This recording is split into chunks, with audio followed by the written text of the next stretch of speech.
Hola compañeros, pues como ya saben mi nombre es Cristian David Gañán y en este video voy a hablar sobre el artículo Entre el Cartucho y el Bronx en Bogotá, Territorios del Miedo o Expresiones de Injusticia Socioespacial de Avedaño y Salcedo del año 2017. Este texto analiza cómo dos zonas muy estigmatizadas de Bogotá, el Cartucho y el Bronx, fueron formadas, transformadas y finalmente destruidas por políticas públicas y procesos urbanos. Más que en lugares naturalmente peligrosos, los autores muestran que fueron espacios creados por desigualdad social, pobreza y decisiones del Estado, es decir, expresiones de injusticia socioespacial. Bueno, el tema central, el tema general, plantea que el artículo cómo se construye, es cómo se construyen los llamados territorios de miedo en Bogotá. Estos lugares, como el Cartucho del Bronx, fueron presentados por los medios y por el Estado como zonas de delincuencia y peligro, pero en realidad son el resultado del abandono social y la pobreza a falta de oportunidades. La tesis principal de los autores es que el miedo y la inseguridad urbana no nacen de estos mismos lugares, sino de cómo la sociedad y las políticas públicas los han tratado. En otras palabras, el Cartucho del Bronx no solo fueron lugares peligrosos, sino reflejos de la injusticia social y urbana en la ciudad.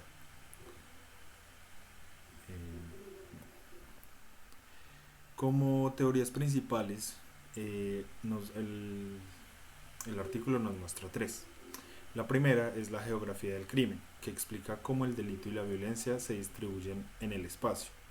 No es que los barrios sean peligrosos por naturaleza, sino que las condiciones sociales, económicas y percepciones hacen que sean vistos como tales.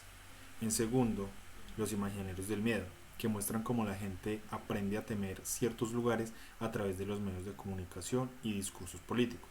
Por ejemplo, alguien que nunca haya ido al Bronx ya lo asocia con peligro solo por lo que escucha. Y tercero, la justicia socioespacial. Inspirada en autores como Rawls, Harvey y Young, esta teoría sostiene que la justicia también se manifiesta en el espacio, cuando una ciudad expulsa o margina a ciertos grupos, como habitantes de calle o personas pobres, esta siendo injusta espacialmente, porque el territorio refleja estas desigualdades. Bueno, como metodología empleada, los autores usaron una metodología cualitativa y documental desde una perspectiva geohistórica. Esto quiere decir que no trabajaron con encuestas ni datos estadísticos, sino que analizaron documentos históricos, prensa, políticas públicas y planes de desarrollo urbano, para entender cómo el Estado y la sociedad ha construido los imaginarios de miedo y exclusión en Bogotá. En otras palabras, observaron cómo los discursos y las decisiones políticas moldean la forma en que percibimos estos lugares.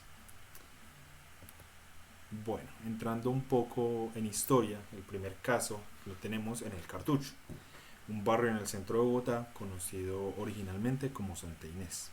Bueno, aquí les voy a contar un poco de historia.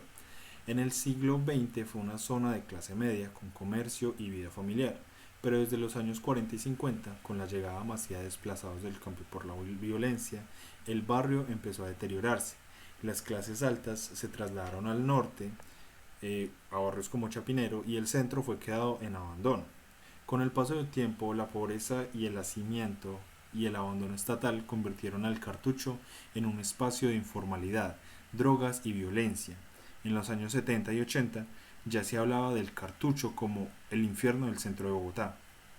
En 1998, durante la primera alcaldía de Enrique Peñalosa, se implementó el plan Por la Bogotá que queremos. Su objetivo era recuperar el espacio público y mejorar la seguridad del centro.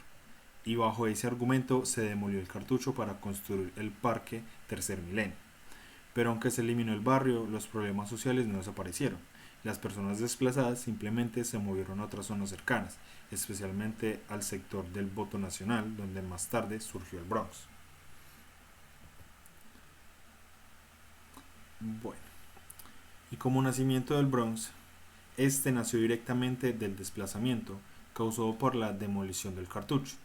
En poco tiempo, el voto nacional se transformó en un nuevo foco de exclusión, con dinámicas muy parecidas: consumo de droga, prostitución, microtráfico y control por bandas criminales. A pesar de su mala fama, el Bronx también era un espacio donde muchas personas encontraban refugio y comunidad, incluso en condiciones extremas. Durante la alcaldía de Gustavo Petro se intentó intervenir desde un enfoque social y de salud pública, con el programa CAMAT, que buscaba atender a los consumidores con tratamientos móviles. Sin embargo, ese proyecto fue interrumpido con el cambio de gobierno.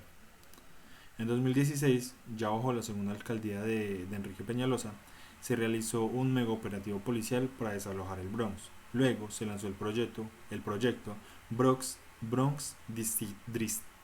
Distrito Creativo, con la idea de convertir esa zona en un espacio cultural y de innovación lleno de arte, diseño y emprendimiento.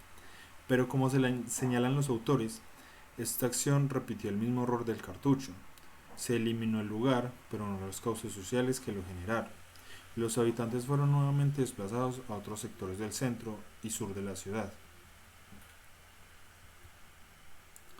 Bueno, aquí podemos ver que el que está en verde es el Parque Tercer Milenio o el Cartucho,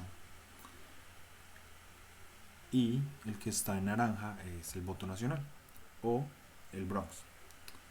Entonces vean que en esta parte, pues al estar como tan cerca el Voto Nacional, pues los habitantes que estaban en el Cartucho pues pasaron al Bronx. También se pasaron también un poco a San Bernardo y a la Estenzuela.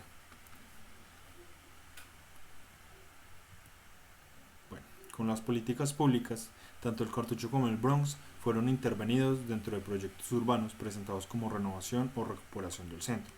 En realidad, estos proyectos tuvieron un enfoque neoliberal, enfocado en mejorar la imagen de la ciudad, atraer inversión y aumentar el valor del suelo, más que en ofrecer soluciones sociales.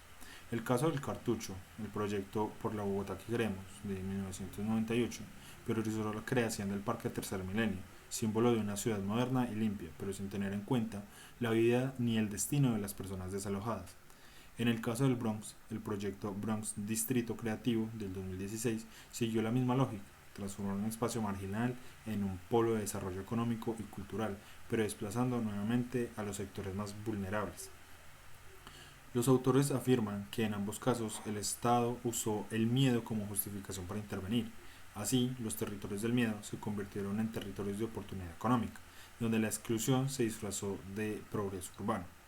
En conclusión, las políticas públicas no eliminaron la justicia socioespacial, sino que la desplazaron y la redujeron en otros lugares de Bogotá.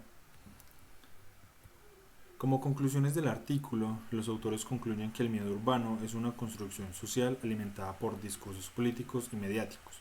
Las políticas de renovación urbana no solucionan los problemas de raíz, porque se enfocan en cambiar la apariencia de la ciudad, no en mejorar la vida de las personas. El Cartucho del Bronx no solo son espacios de crimen, sino reflejos de cómo la ciudad excluye a ciertos grupos sociales. Por eso, los autores proponen pensar en una planeación urbana más humana y justa, que priorice la dignidad y la inclusión, en lugar de la expulsión y el miedo. Y como reflexión personal, en mi opinión, este artículo deja una gran enseñanza, pues muchas veces el Estado y la sociedad prefieren borrar los problemas antes que enfrentarlos. Destruir el Cartucho o desalojar el Bronx puede mejorar la imagen del centro, pero no mejora la vida de quienes viven allí. Creo que la injusticia socioespacial es una realidad visible en muchas ciudades colombianas. Se embellecen con los centros, pero se empuja a los pobres hacia las periferias. Para mí, la verdadera renovación urbana no debería ser solo física, sino también social y humana, buscando integración, oportunidades y respeto por la dignidad de todos. Solo así podremos hablar de una ciudad realmente justa.